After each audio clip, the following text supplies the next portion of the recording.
Gate moving.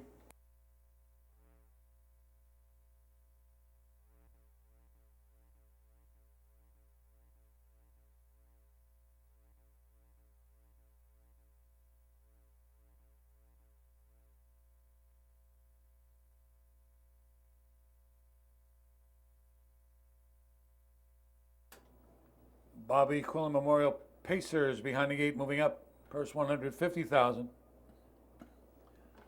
Here they come. They're off from the far outside. Backstreet Shadow moves out, as does Scott Rocks and None Better. Down toward the inside, they race into that first turn. And that's Section Line Bigry with a short lead. Section Line Bigry right alongside None Better. That's Scott Rocks in third. Getting in there fourth of trying to. Backstreet Shadow gets in front of Prairie Panther. Caught outside right now is American History. Down toward the rail, Slick Tony, the trailer. Courtly Choice on the outside. They race up the backstretch by the opening quarter, and the leader is None Better, followed by Section Line Bigry. 26 and 4/5. They make their way into the far turn. That's None Better opening up now by 2 lengths. Section Line Bigry got away second, about 3 lengths. Scott Rocks. Moving to the outside is Backstreet Shadow from fourth as they make their way over toward the half, and None Better's on top. It's about 1.5 lengths. Section Line Bigry is there. Here's Backstreet Shadow on the outside, followed by Prairie Panther. Scott Rocks down inside fifth. Third over, that's American History, followed by the trailers. Slick Tony and Courtly Choice on the outside. 55 seconds around that first turn once again. On the way toward the backstretch is None Better leading by about 1 length. A hard-used Backstreet Shadows on the outside toward the rail. Section Line Bigry falling outside Prairie Panther. Scott Rocks is off stride.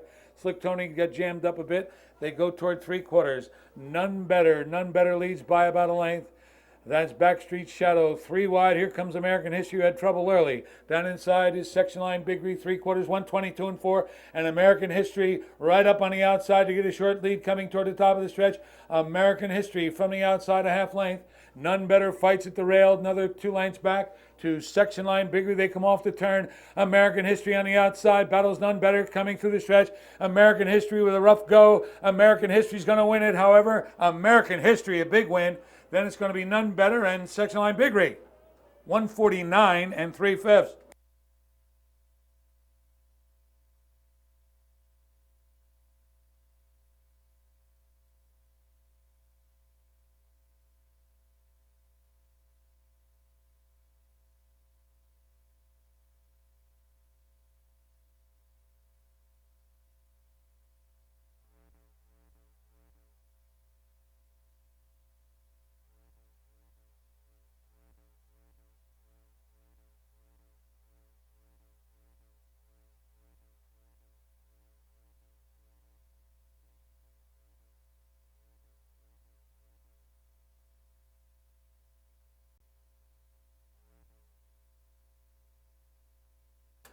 Returning to the winner's circle, 5 American History, a 4-year-old bay horse by American Ideal, owned by Brittany Farms, along with Marvin Katz. American History Racing, trained by Tony Alagna, driven to victory by Joe Bongiorno, 149 and 3/5.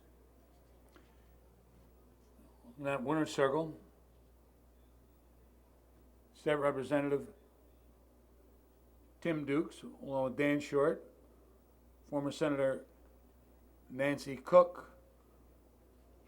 along with Harrington board members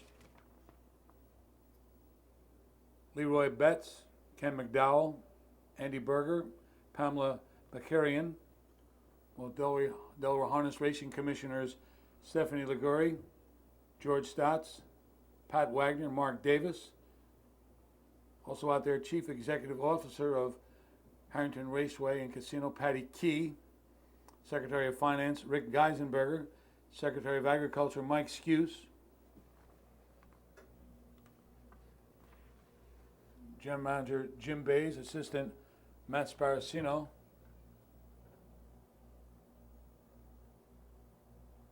Manager of Facilities Karen Kraft, and I believe also the Governor John Carney.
Let's go down to Matt Sparacino with winning driver Joe Bongiorno.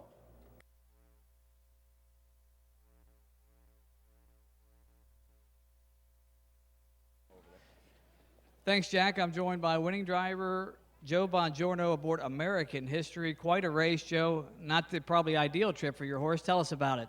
You know what, having that 4-horse underneath me and knowing him so well, he leaves the gate so quick. And, if I would have left into him, it probably would have just, it would have been a mess. So I decided to take off for tonight. And, the horse he raced unbelievable from being third over and having to move halfway up the backside and just swooping him the way he did. He's, wow, just a really, really fast horse.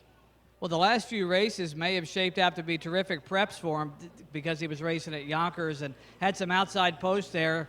You were aboard him in the most recent starts. Tell us about those miles because they looked awfully impressive on paper. You know what, the first time I raced him over there, I raced him from behind, and the horse flew home, and he ended up winning in, I think, 50-1 that night, and he won like under wraps. And the next week, he got hit in the race bike, and I got down to half ridiculous fractions. I don't even remember what it was, 52 or 53.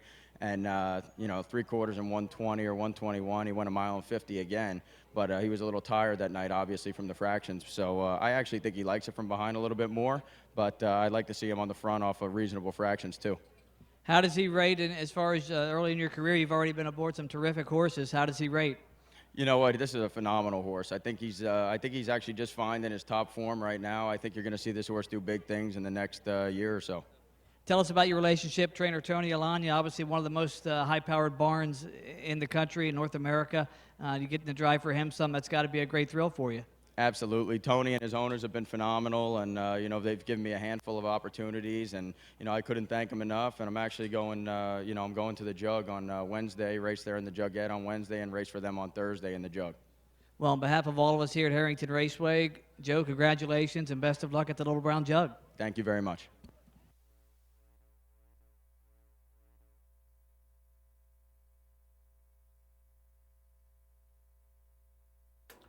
Exacta 3380, try $107, $41 super, $211.60.